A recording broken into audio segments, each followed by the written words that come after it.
It's a harsh reality. We've seen the stock market come across ramped losses, even over the past 20 years. There's a need for an alternate financial strategy. How about gold or silver?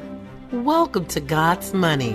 With the PSI security platform, you can build your wealth and secure your future with precious metals that withstand the test of time. Gold and silver are the secrets the wealthy have used to accumulate and protect their wealth for decades. God's Money works with a team of world-class experts to deliver rare, high-quality, unique precious metals at impressive prices. Don't have the money to invest in silver and gold? No problem. Join our Coin of the Month program. With this amazing program, we will send you a little silver on a monthly basis. Consider this opportunity before it's too late. Act now. Go to www.godsmoney.info. And we will make America great again. Thank you, Arizona. Thank you. Thank you. Thank you.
In the far distant land of common sense, a place where we all once lived, you'll find the Conservative College with Professor Toto. It is here where the foundational principles of our great republic are still taught and true patriots are still educated in the hallowed halls of this school of hope. Just like the iconic puppy from The Wizard of Oz, who found great joy in pulling back the curtain on the lies of the wizard, so does Professor Toto. Grab your seats and welcome to the Conservative College. Class begins now. Wow, we are back again, ladies and gentlemen. Wake up wherever you are. It's 8 o'clock Central here on the Gulf Coast of Mississippi. I know it's a little later over on the East Coast. Wake up and smell Toto's coffee. Get in this classroom, grab your bean bags, and find a spot because you have found the last sacred place for true conservatives to hide out every Tuesday and Thursday night. This is the digital version of Liberty Hall, and you are those patriots that still believe in this great nation. And I am no more than your humble, neighborhood, friendly, fluffy professor that just returned from the land of Oz, came down the yellow brick road, and found out I didn't want to live there in all of those lies. So I've come tonight to help deliver you from some of those lies. Tonight's class is going to be jam packed. It is exciting. What I'm going to show you at the end of tonight's class, I'm not doing a monologue tonight. I have something else to show you. It's phenom. So you want to be here and watch it right now. I need every member of Toto's Army. If you're watching on social media right now, on the count of 3, hit that share button. Ready? 1, 2, 3. Share the news of our great republic right now, all over Facebook, all over Truth Social. Let's get it out there that the conservative college is in session and night school has begun. No, you don't want to miss tonight. I have some video presentations at the end of the class that you must see. I also have something else very special tonight that I'm going to show you. I've pulled it out of Toto's treasure chest, and you're just going to love it. I believe you're going to love it anyway. I sure hope you do. So much to talk about, so little time, but I'm never too busy to stop and say hello to you, my friends, the people that have kept me on the air for going on 3 years now. And I just thank you from the bottom of my heart. And I thank you to Don the man from Utah, Donald Robbins, and Doreen Anaquich, and Janice Hardy, a longtime friend of mine, Melinda Jorgensen, Vicky Rasmussen, Michael Miller from Chicago, James Corzine, and Zachary Haney, Adam Wingo, Diane Hannibal, Ava Keith Smith from Chattanooga, Faith May and Angela Schumer, Charles Durfee and Laura from Lexington, Kim Young from Alabama, Karen Fisher, Margaret Hernandez, Tara Bichtel. Let's see, Mark Stevens. Thank you, Mark. What a kind thing to say. And then over on Rumble, we've got T. Lucko and Jean and Marie and Aussie. I missed you in Bible study Saturday morning, Aussie. Mac and Marie and Sister Sue Shipman. I love you right back.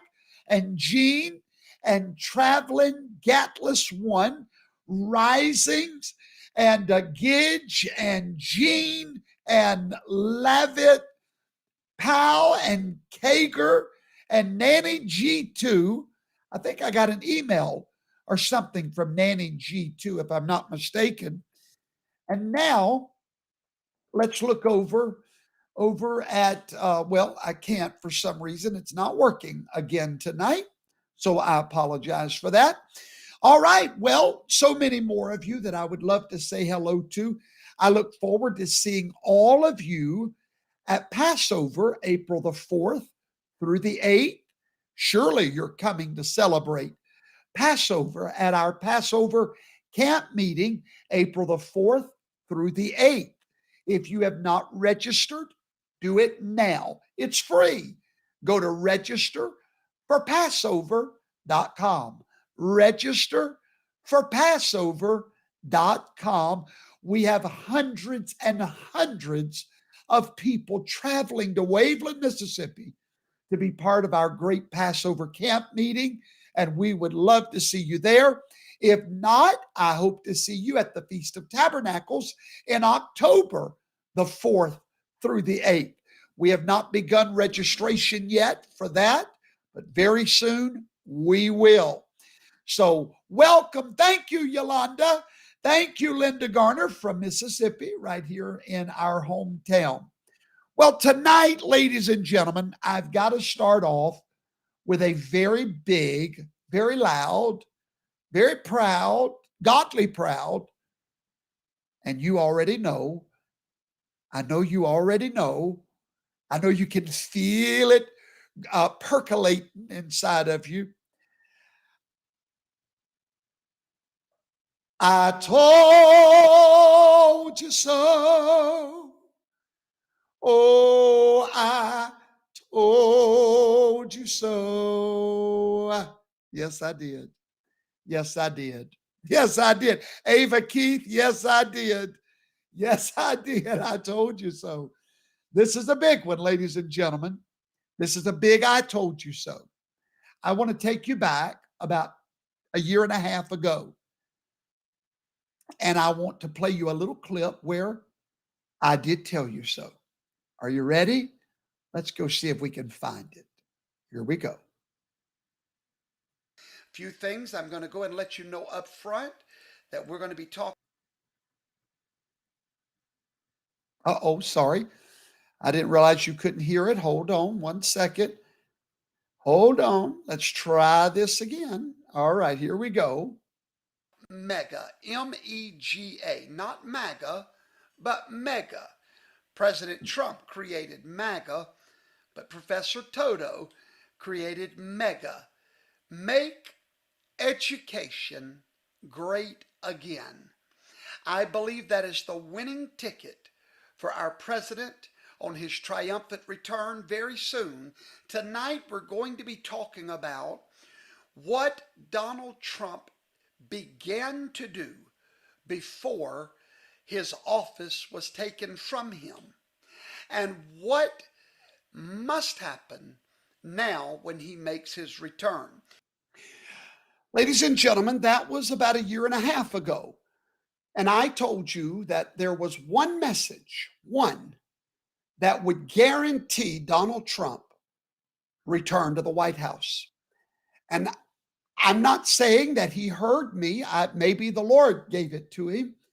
But I told you a year and a half ago that must be his message when he returns to the campaign trail. I told you in that segment, you can go watch the whole thing over on fhtv.tv. Just type in the word education, and that show will come up for you. In that show, I told you that was one message that even independent mothers and even some Democratic mothers would listen to, that would resonate with them, and that would endear Donald Trump to their hearts. Days ago, our president returned to the campaign trail with this message. Our public schools have been taken over by the radical left maniacs. Here is my plan to save American education, restore power to American parents. First, we will cut federal funding for any school or program pushing critical race theory, gender ideology, or other inappropriate racial, sexual, or political content onto our children. We're not going to allow it to happen. Next, I will direct the Department of Justice and Education to open civil rights investigations into any school district that has engaged in race-based discrimination.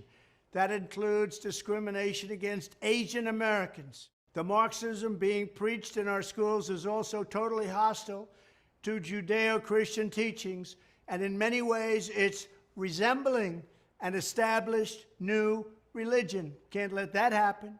For this reason, my administration will aggressively pursue potential violations of the Establishment Clause and the Free Exercise Clause of the Constitution. That's very simple. Additionally, on day one, we will begin to find and remove the radical zealots and Marxists who have infiltrated the Federal Department of Education.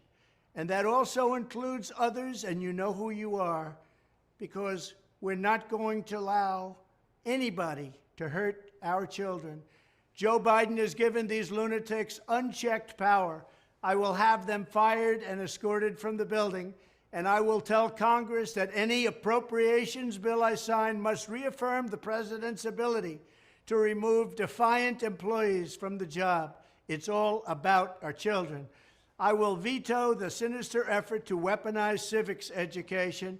We will keep men out of women's sports, and we will create a new credentialing body that will be the gold standard anywhere in the world to certify teachers who embrace patriotic values, support our way of life, and understand that their job is not to indoctrinate children, but very simply to educate them.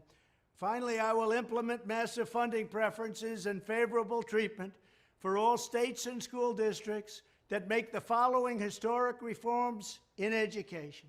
1, abolish teacher tenure for grades K through 12 so we can remove bad teachers and adopt merit pay to reward good teachers. We want great teachers in our schools. 2, drastically cut the bloated number of school administrators, including the costly, divisive, and unnecessary diversity, equity, and inclusion bureaucracy.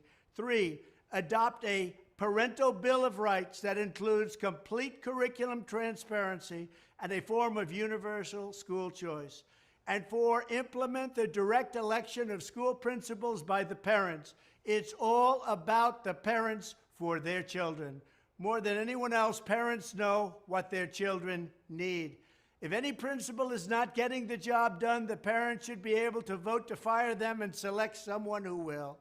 This will be the ultimate form of local control. Our country has, frankly, never had anything like it, or let's say for at least the last 50 years.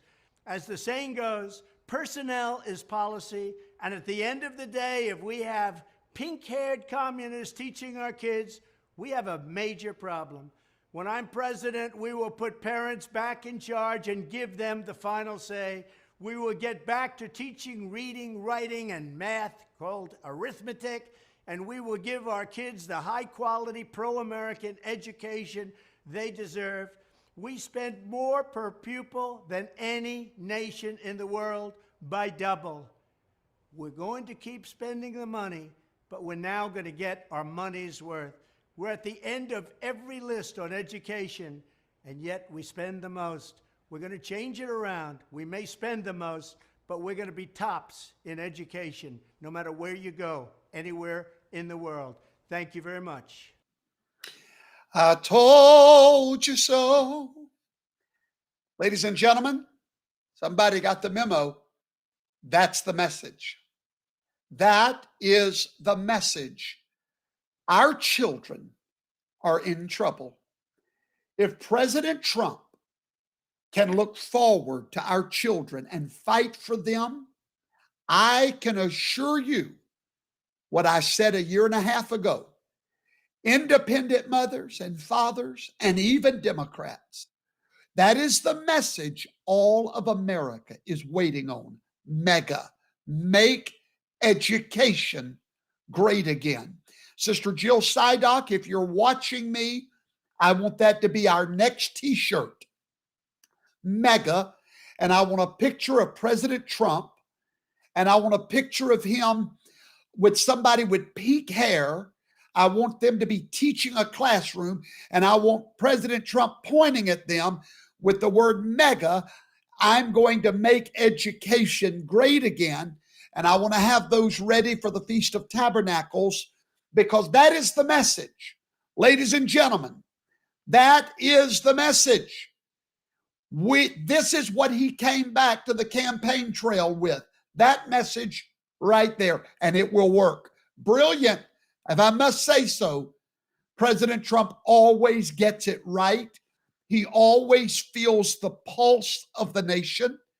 This is the pulse of everyone watching me right now, is our children and our grandchildren that are being indoctrinated in public schools. I love what President Trump said. Get your Marxist hands off of our children. He said, we're going to stop. Ladies and gentlemen, how many knows if Trump makes a campaign promise, he keeps it? He went through a list the last time he ran. He had it on his wall, and they marked it off, everything he did. He just made a promise to you, America. We are going to stop the left-wing radicals, racists, and perverts, that's what he said, who are trying to indoctrinate our youth. We're going to get their Marxist hands off of our Children, I say roar 24. That's what I say. Roar 24, because that is what the roar sounds like. Roar 24. If you have not ordered your Roar 24 products, this is the only place you can get them. They are trademarked. They are licensed to Professor Toto. You cannot get this anywhere else. That is our slogan. Let the win begin. You get it right now at theroar24.com. Theroar24.com. You can get it right now and fill your house up, because the presidential campaign season has begun, ladies and gentlemen. It is time. Trump is back. He rules the House, and now it looks to me like he is the only one running for president. Before I go to that point, let me finish his quote. He said, we're going to defeat the cult of gender ideology, and that's exactly what it is, and reaffirm, my God, that Yahweh, God, created two genders, male and female. How could anyone not vote for truth? Because this man just said the truth. He said, we're not going to allow men to play in women's sports. Hello, is this not what you've been waiting to hear? A promise from a proven president? Jill Sidock, I want to get that quote on a t-shirt. The promises of a proven president. And I'd like to get a list of some of his promises that he made last time, and I'll get them to you. But nevertheless, he said, we're going to save the dignity of women. And we're going to save women's sports. We're going to save the dignity of women. My God, how could anybody not support Donald Trump? I mean, that is the message that we've been waiting to hear.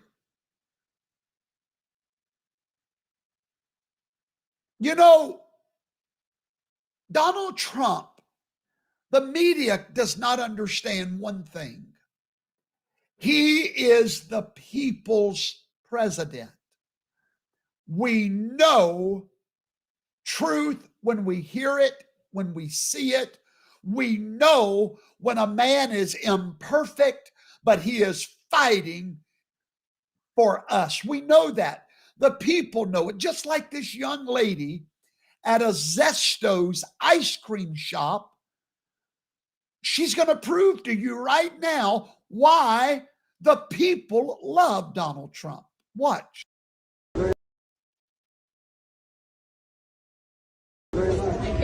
So you recommend his food, right? Yes, sir. You care about prayer? Yes, go ahead. Go ahead. Lord, I pray, Lord, in the name of Jesus, as we pray for Donald Trump, I pray, God, that you just help him in this presidency. That's why the people love him. He is the people's president. It was prophesied by Kim Clement when Donald Trump went into office, he would not be a praying man. But by the time he leaves office, he would become a praying man. And so this is why he is beloved by the people. And ladies and gentlemen, fellow patriots, fellow warriors of the Republic, Donald Trump's endorsements are racking up because literally he is the only man running for president. Now you can dismiss Donald Trump, but you can't destroy him because the people love him. And there's no denying that. It's the simple truth of the matter. The people love him, and that's why they cannot destroy him. Here is one congressman from the state of Texas throwing his support behind the only man running for office.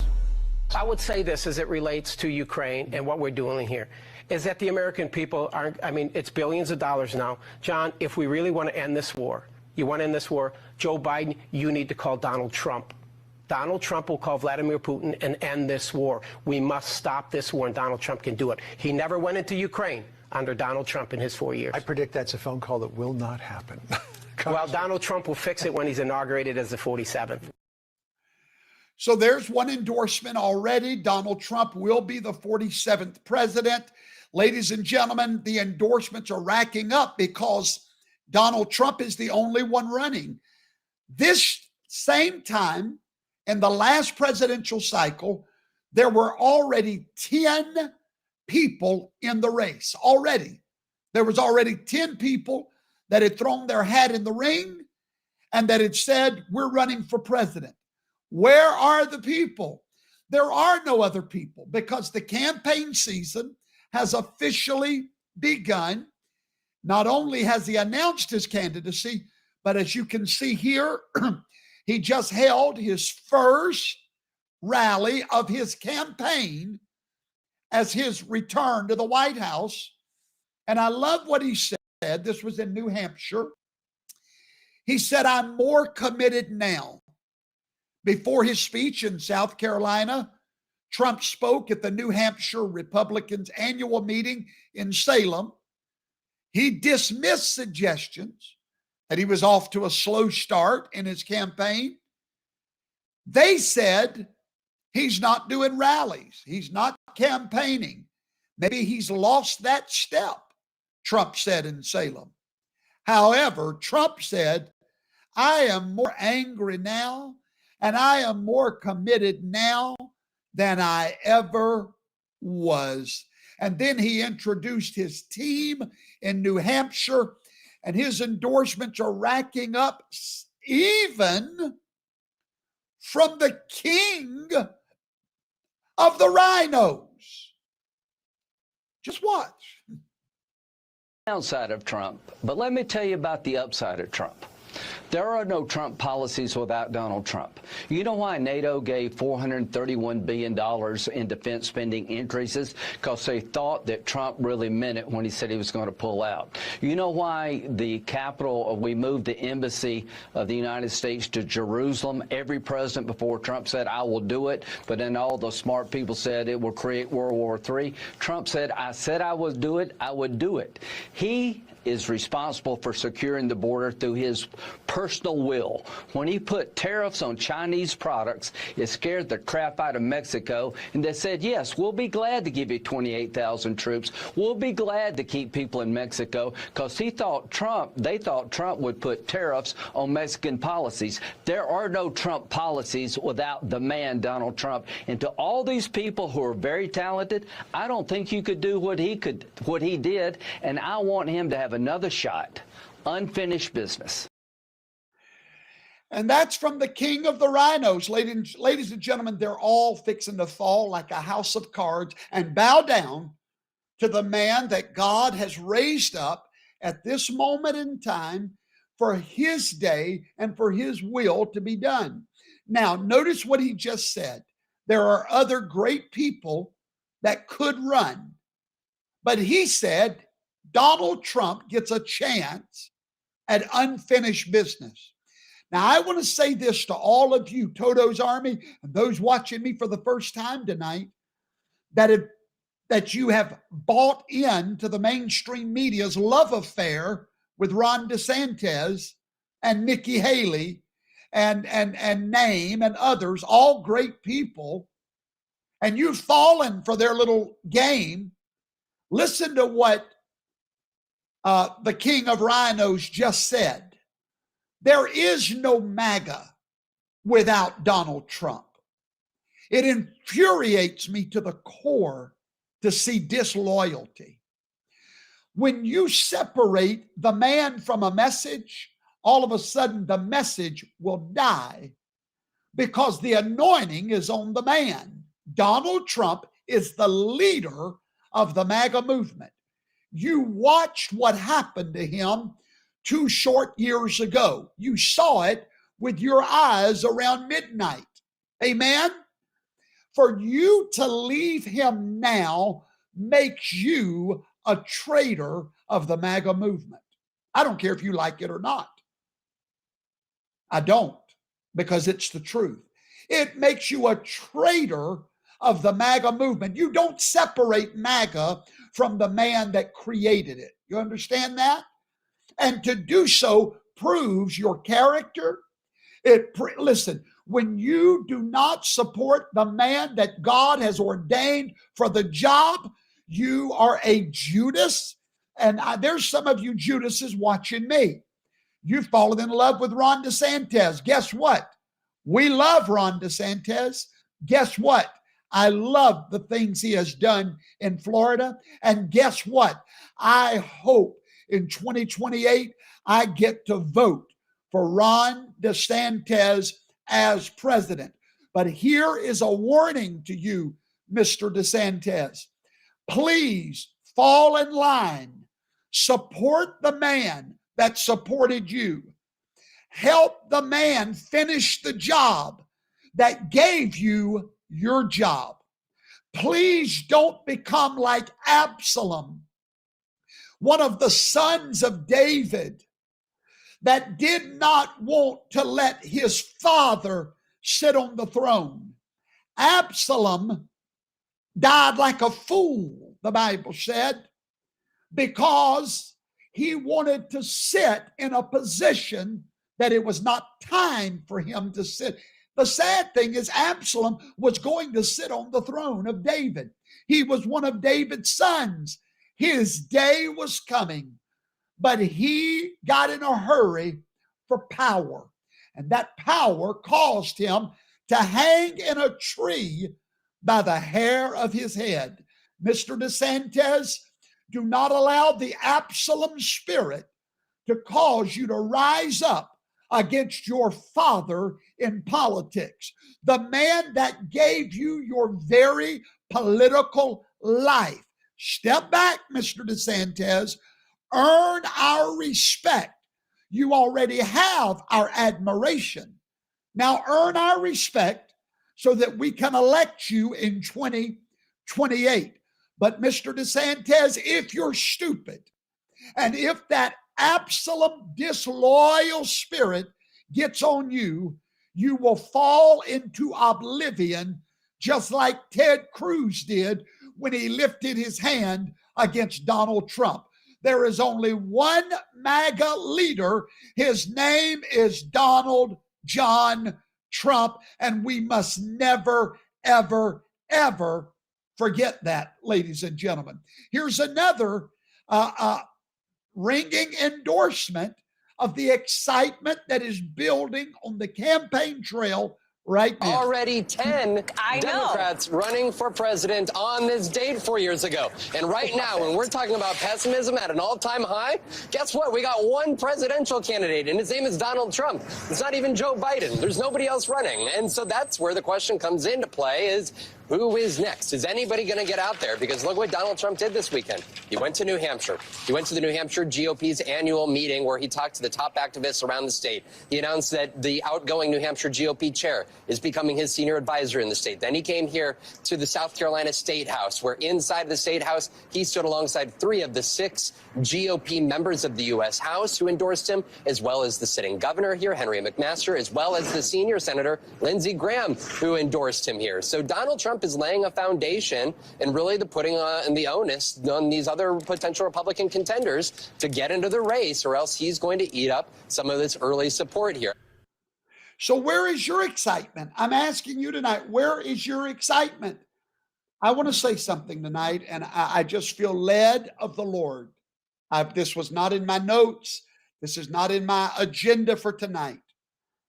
But I want to talk to you supporters of Donald Trump and MAGA, that nagging thing in your mind about 2020 that will not go away.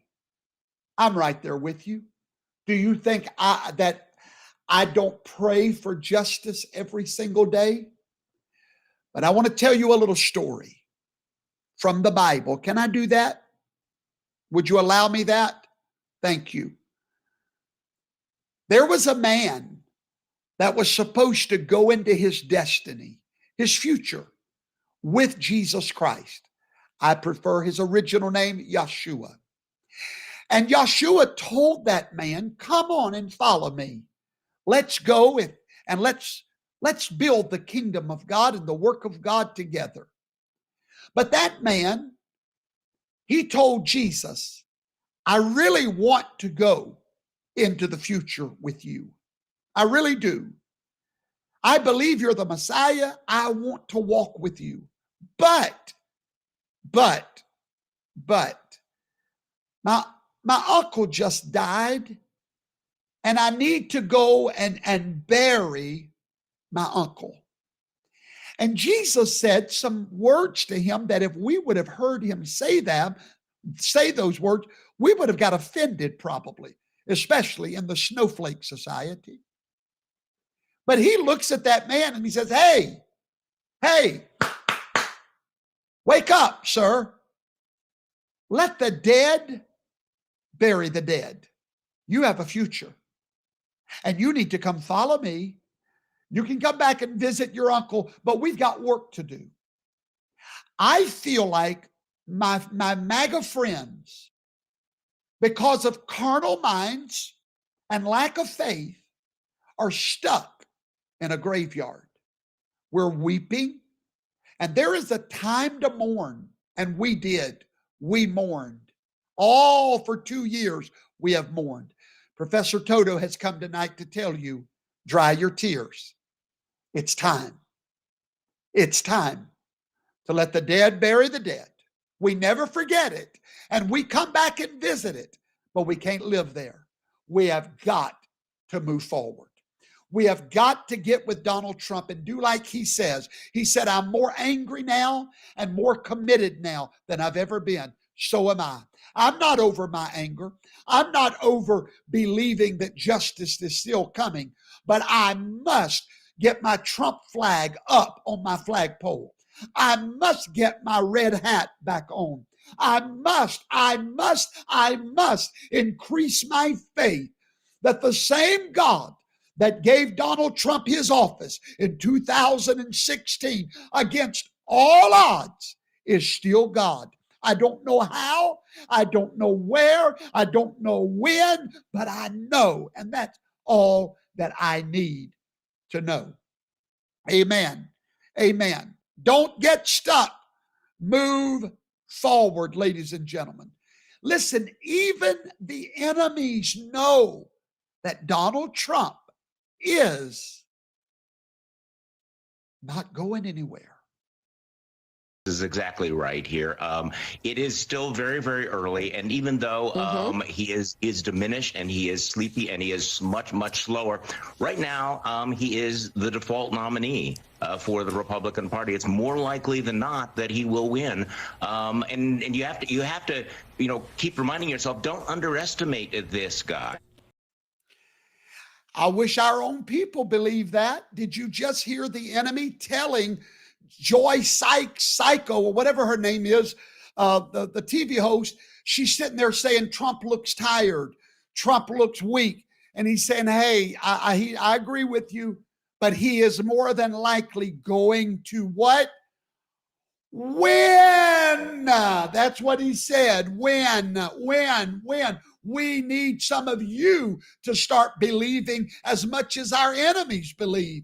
We need some of you to get as much faith as our enemies have, that Donald Trump is probably going to win. The reason I know that he's God's anointed is because he's the most hated man in the country by the left. Anytime there is a supernatural touch on a man's life, people will hate him without an explanation. They won't even know why they hate the man. There will be something in them that will rise up. It's called spirits that will cause you to turn on God's anointed. You won't even know why. You'll look for reasons. You'll try to find things, but there's no there. It always falls flat on its face, leaving you holding the bag, looking like a sour grape. Watch and listen to what this man says about Donald Trump. Former Republican congressman described this strategy to me as actuarial arbitrage, and literally said that he has spoken to many Republicans who will put on the red hat and campaign for Trump and go up on stage with him, and then the next day say, I can't wait for this guy to die. That's a direct quote. Oh. And so I was taken aback by how often I heard this. I thought it was kind of a morbid, dark joke at first, but I heard it so often that it started to become clear that this was actually what a lot of Republicans believe, and it just speaks to the desperation in the party right now. So when did it become okay to wish for someone to die? I missed the memo, because on both sides, that was always sort of against the rules. You don't want nobody to die, right? I mean, there was a time in my life when that was not cool. That wasn't cool. You didn't cross that line. This foolish man just said that all the Republicans he talks to puts on their red hats and then says that they wish Donald Trump would die. Do you know why? Because as long as he's alive, you can't touch him. God's hand is upon him. That's why they want him dead, because they don't know what to do with him. Could you imagine if we said that we wished Obama or Biden would die? Could you just imagine how that would turn out? Ladies and gentlemen, that is the world that we're living in now. All right. It's time now for what I wanted to play for you tonight. I want to play 2 video clips. I'm not going to be able to play them all because I'm out of time. Look at that. But anyway, and then I have something very special at the end of the broadcast that I really am excited about sharing with you. It's very dear to my heart. Right now, I want you to watch a gentleman that does not like your beloved professor too much. The American mainstream media will never understand how the hard-right MAGA crowd got radicalized until they realize that doing gawking pieces on MAGA supporters saying stupid things at rallies and playing crazy quotes from Trump, encouraging these people to say and do stupid things at rallies, is not where it's at. Where it's at is figuring out how this got into the groundwater. And it's my submission that it got there because there are a ton of evangelical right-wing pastors who are red-pilled, who decided to stop preaching Jesus crucified and started preaching Donald Trump returns to the presidency. That's where it's at. This idiot down in Mississippi calls himself Professor Bozo, who is also known as Pastor Shane Vaughn, convicted felon, runs a church that is very popular on the internet, and would like to tell you how shameful it is to vote for anybody other than Donald Trump in the Republican primary for 2024. So there you have it. Now, I didn't know this gentleman. I'd not heard of his. He's a very famous podcaster. He's not real big on YouTube or anywhere else. He has an audio podcast, I believe, that goes out to many liberals that don't like what I have to say. And they were really upset about what I taught about the 17th Amendment. You may remember Repeal 17, a show I did a few weeks back. If you don't know what I'm talking about, go to fhtv.tv and you can look it up. Just search in the search bar for 17th Amendment. Anyway, I didn't know the gentleman and until I got an email from him. And the email was very, very ugly. I'm not going to read it to you, but basically calling me Professor Bozo and telling me my shameful rhetoric and all that. But anyway, so I responded to him and I said these words. I said, I don't think we can use the word bozo because I think that's trademarked already for Bozo the Clown. I said, but maybe we could use Professor Dodo or something like that. And I said, keep on doing what you're doing. That's a beautiful thing about America, that we're both able to have the freedom to share our opinions on matters of the day. And that was my response to him. He wrote back immediately with just saying, Wow. Can't believe that response. Thank you very much. A few days later, he emailed me again and said, hey, I know it's a long shot, but could I interview you? And immediately I felt the Holy Spirit speak to my heart. I've turned down many interviews by the left, but I felt led to do this one. Immediately, I felt led to do it. And so, believe it or not, this gentleman is somehow tied in with Alex Jones.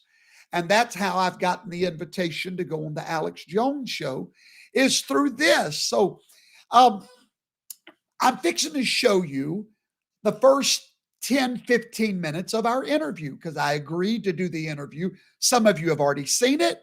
I would recommend you watch it again. We're fixing to do that now. Maybe you would learn something else. But when I come back, I want to play you something very special to my heart, and I think you're going to love it.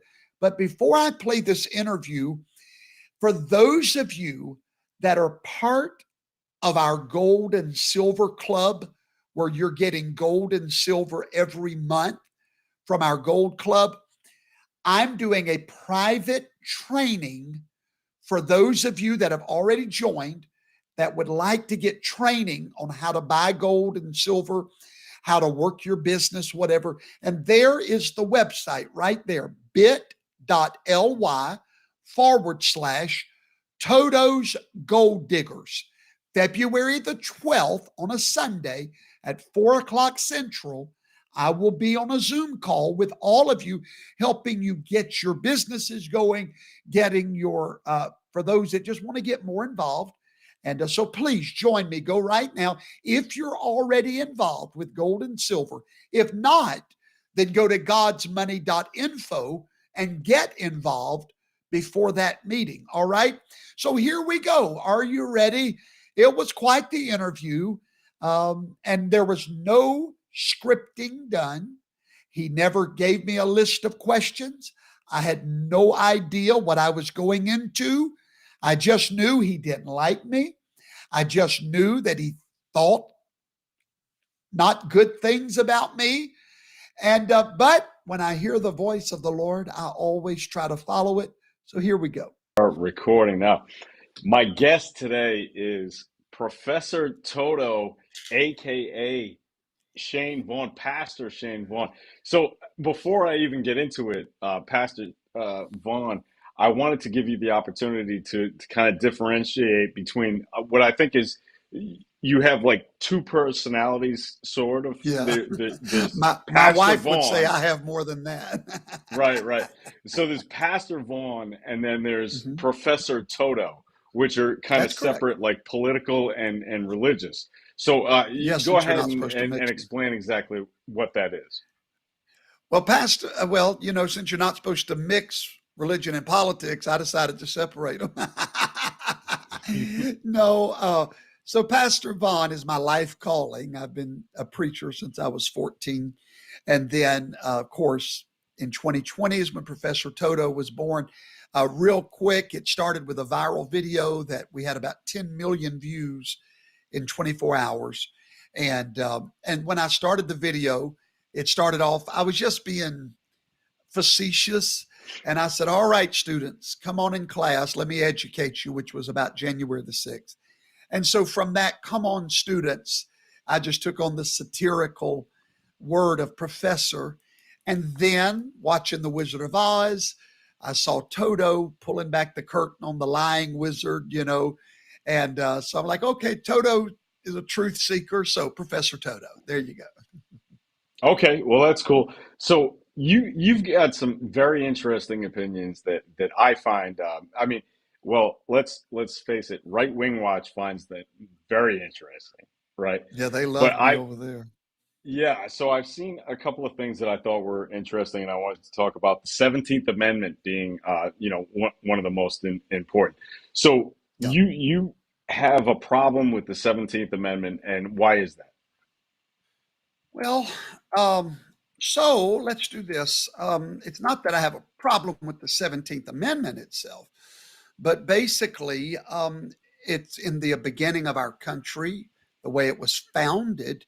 before this 17th Amendment, state elections were considered a lot like federal elections since it wasn't local, but it was statewide.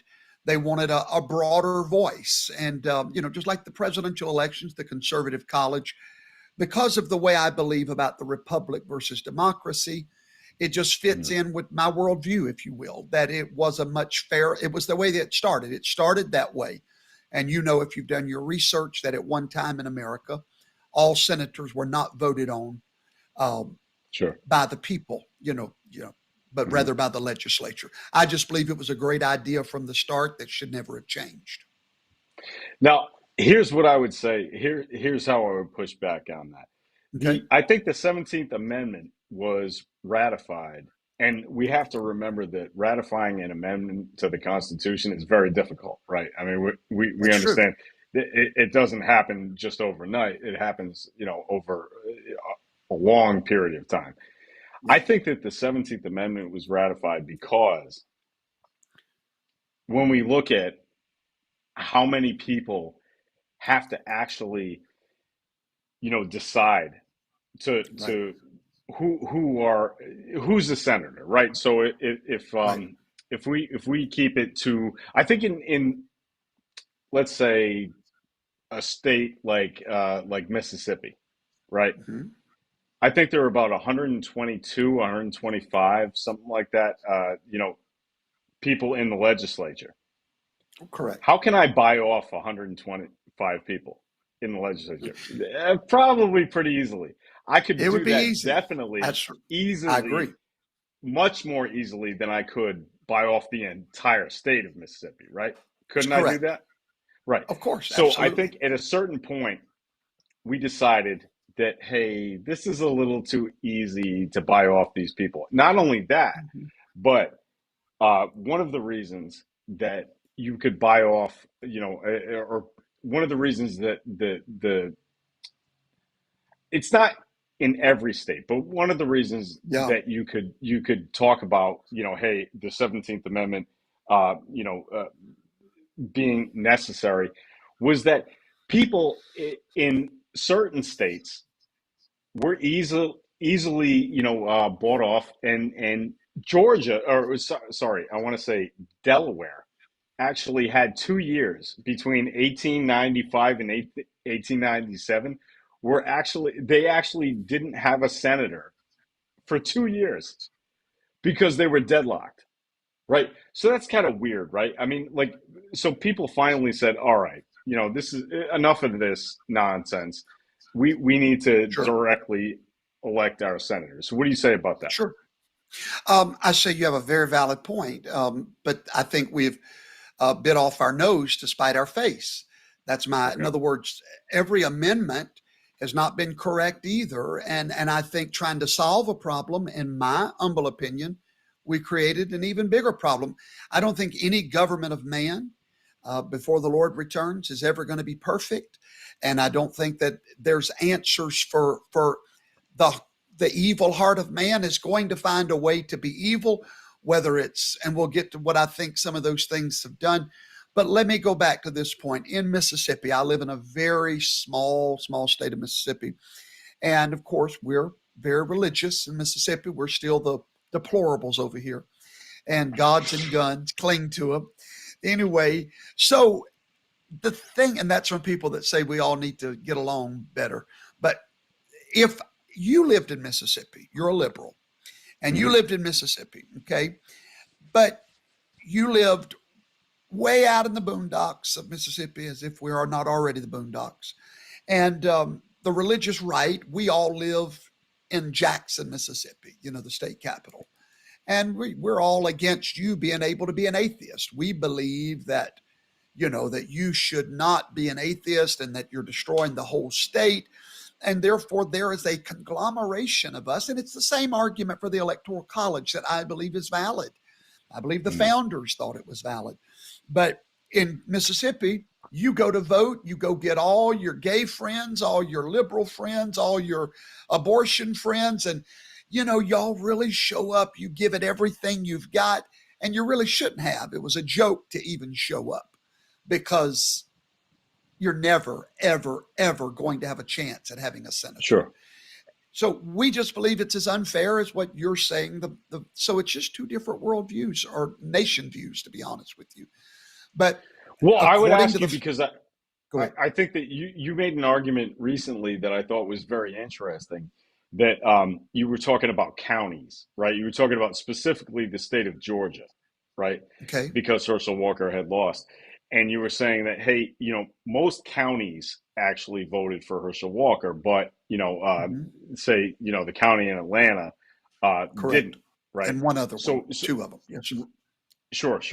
So what I would say is that, and this is the argument I've had with a lot of people who have, you know, that sort of worldview, is that I don't think that my vote should matter depending on where I lay my head at night, right? Okay. So I don't think that land votes. I think that people vote, right? Yeah, but so to me that's not honest.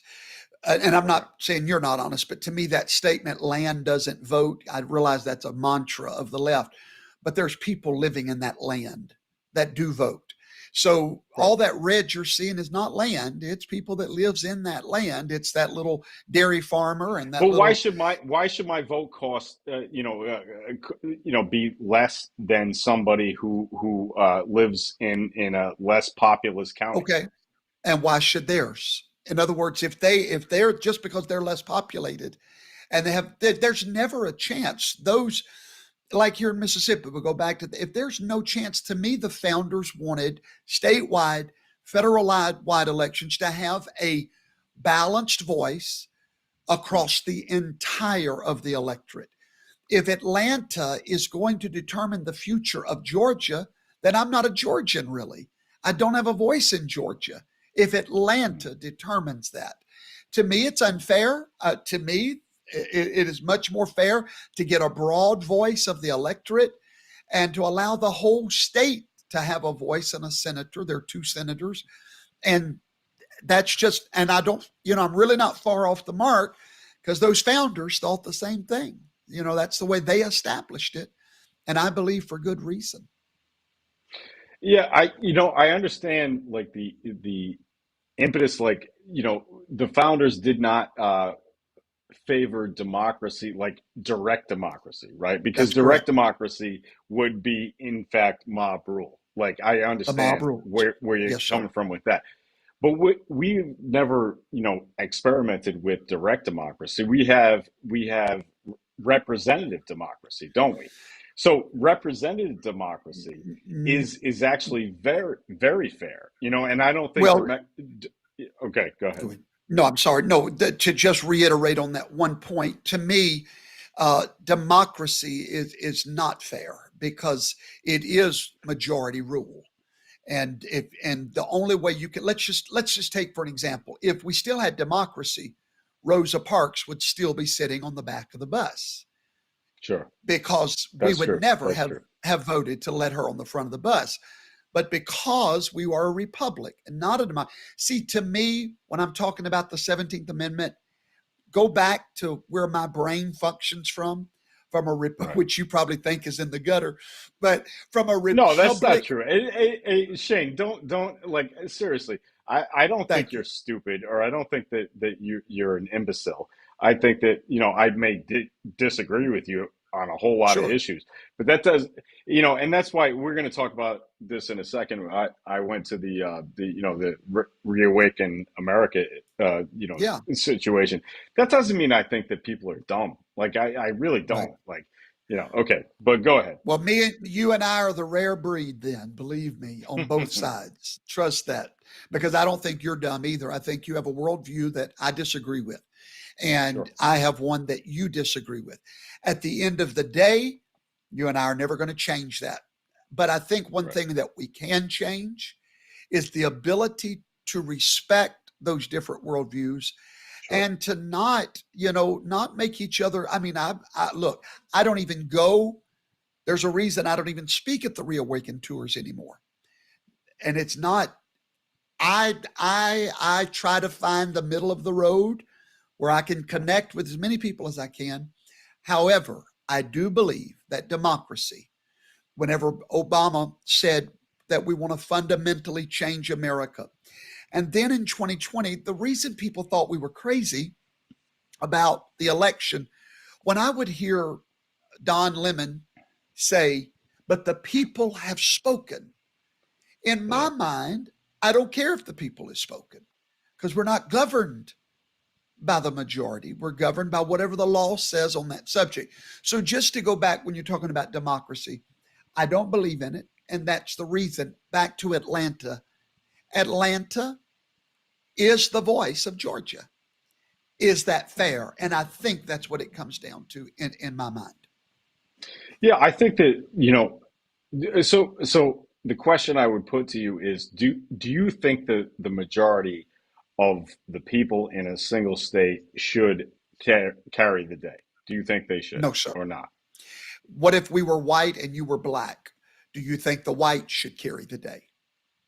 No, to me, it doesn't matter whether, it's white or black. I'm just talking about the majority. But the principle, wouldn't the principle be the same? In other words, if you were the minority, you're never going to have a voice in your government. I mean, I don't see at all how democracy. Well, why doesn't the Republican Party, the right in general, think that they can win the majority in any state? Why have they given up on it? Because I think that you guys have given up on it, which is sad. No, there's an answer, and this is my answer. Whether it's right or wrong, this is my answer. To me, it's like having two parents. You've got one dad, the dad that says, you know what? We're out of money. There's a budget in this house, and you're wanting to go to the theater tonight. There's no extra money for that. We've got to cut the debt ceiling down. We've got to cut back on things. We got to get the house in order. We've got to say no more spending in these areas. And then here comes mom. And mom says, you know what? Vote for me. And you can go to the movie theaters and we're going to give you what you want. So now here's what you have. In a state that's promising you, like, Biden did to the Warnock voters before the election, promise we're going to release those checks to you that really we believe were illegal. We're going to release those to you. And then you got the other one saying, you know what? No, we're going to go and cut back on these checks. How do we ever win a majority? Because you know as well as I do, conservatism is not a majority idea. It's just not. It used to be. It was back in the days of My Fair Lady in 1964 and 1980s. That was about the end of it. And we're just at a point where restraint. Our stance on abortion. Look, the world is going more and more and more anti-religion. It is what it is. And as you move away from religion, the control on society, there's the conservatives promoting God, religion, restraint. That's never a popular message. Well, so as far as religion goes, do you think that we're becoming more religious or less religious as a society? Yeah, much less. Why would you think that? Why do you think that? I believe there is a plethora of reasons. Number one, whenever we removed God from our courthouses and all of these things, that would be in the 1960s, right? Yeah, that's correct. That is correct. And from then till now, there has been a constant decline. If you go to the House of Congress, look up on the ceiling, look up there, you'll see Moses holding the commandments of Yah. I'm not going to preach that sermon today, but America in her founding was very religious. Now we're not. And with that comes certain consequences. People say religion was created to control the masses, like that's a bad thing. They're actually right. Okay, because the masses do need to be controlled. So anyway, but I do believe we're much less. Number one, we brought it on ourselves. What do you mean by that? Oh, before we go back, we brought it on ourselves as well. Religion, because of hypocrisy and because people have seen our own failures and inabilities to live up to what we teach and preach.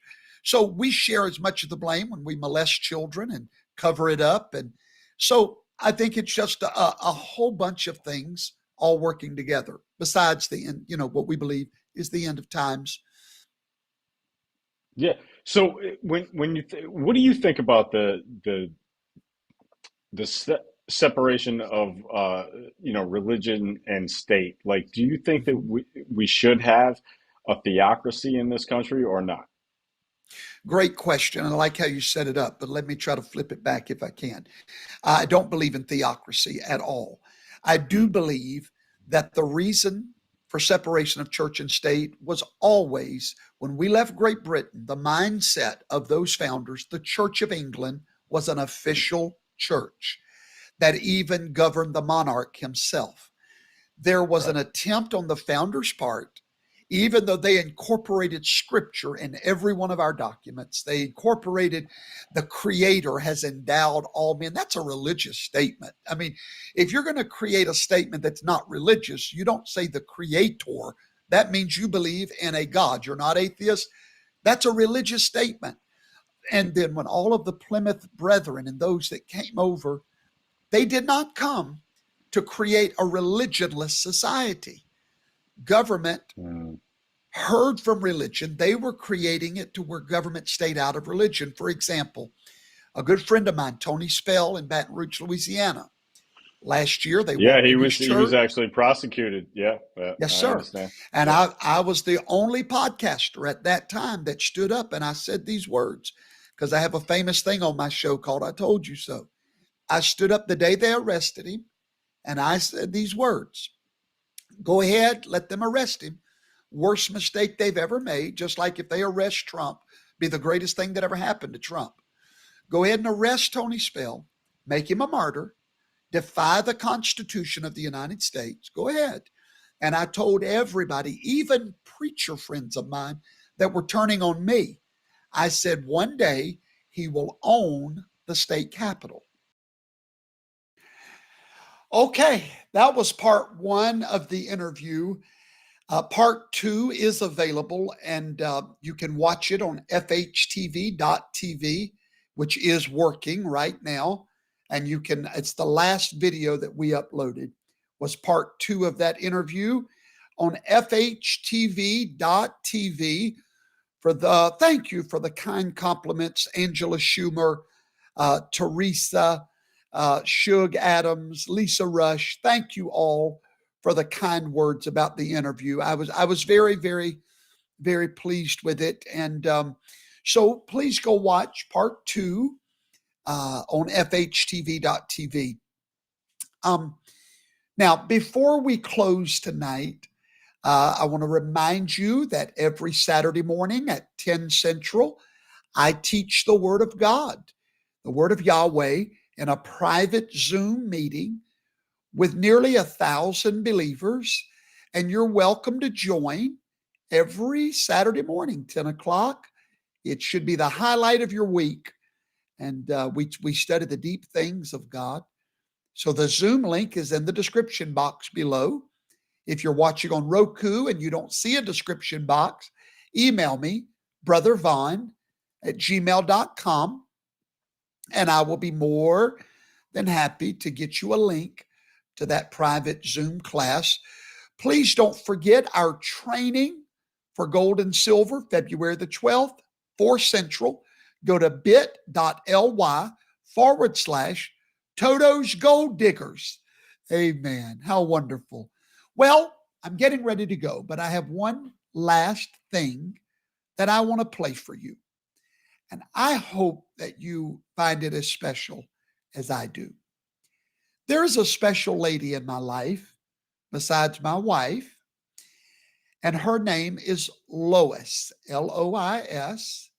Her last name is Gatlin, and then her married last name is Terrell, Lois Gatlin Terrell.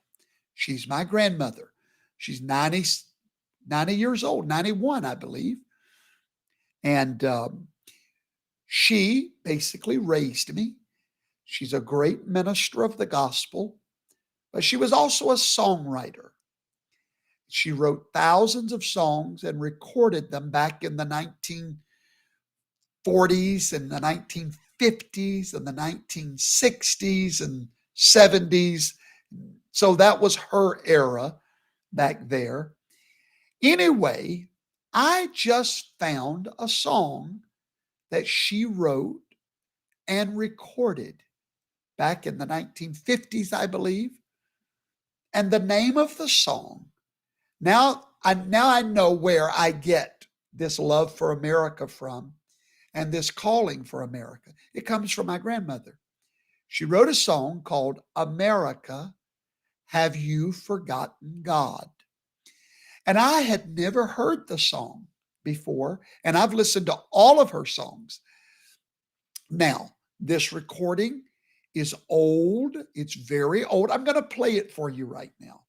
It's very old, and she was a country gospel singer.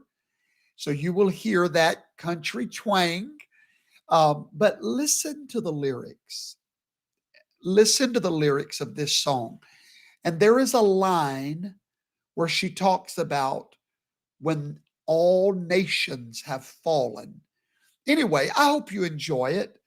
This is my little grandmother. And now the picture you're going to see of her is back when she was around 45 years old. But anyway, I'm going to load it now. I pray that you enjoy it. And I will come back and say good night to all of you after we watch this. So I pray, my grandmother, this song, America, Have You Forgotten God? I hope you enjoy it.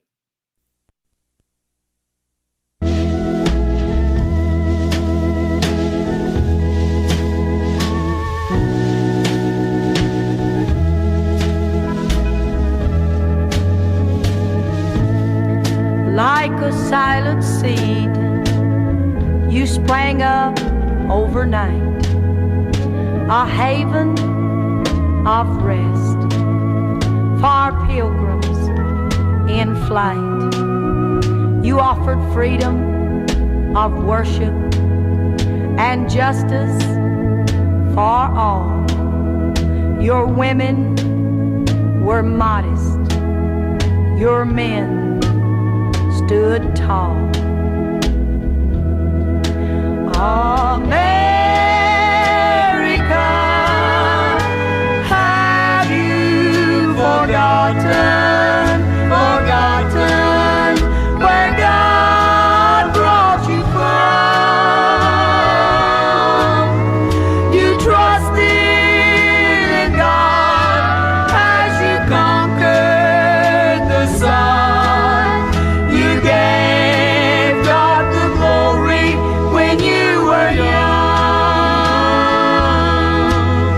So great is her power, her strength is renowned.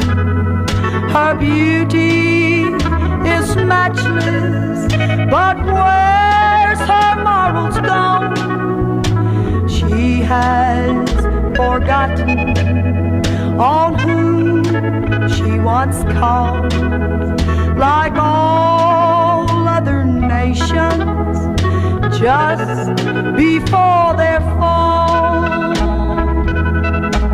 America, have you forgotten where God brought you from? You trusted in God as you conquered the sun. You gave God the glory when you were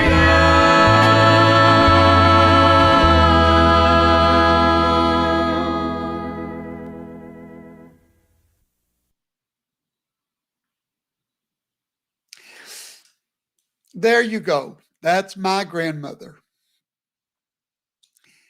Still alive, still preaching and singing. Anyway, I get a little emotional with my Nana. America, have you forgotten? Have you forgotten God? Like all other nations do before their fall. I thought that was amazing that she wrote that in 1940 or 1950, whenever it was. But may that song speak to you tonight, okay? I love every one of you. I'm thankful for you, my friends. And now, her grandson sings about America. Good night, everybody. I ask not for riches, I ask not for fame, I ask for the nation in Jesus' name. I ask for America, I call her by name, I present her to the Father in Jesus' name. I ask for America, I call her by name, I present her to the Father in Jesus' name. With the congregation sing, I ask for America. I ask for America, I call her by name, I present her to the Father in Jesus' name. I ask for America, I call her by name, I present her to the Father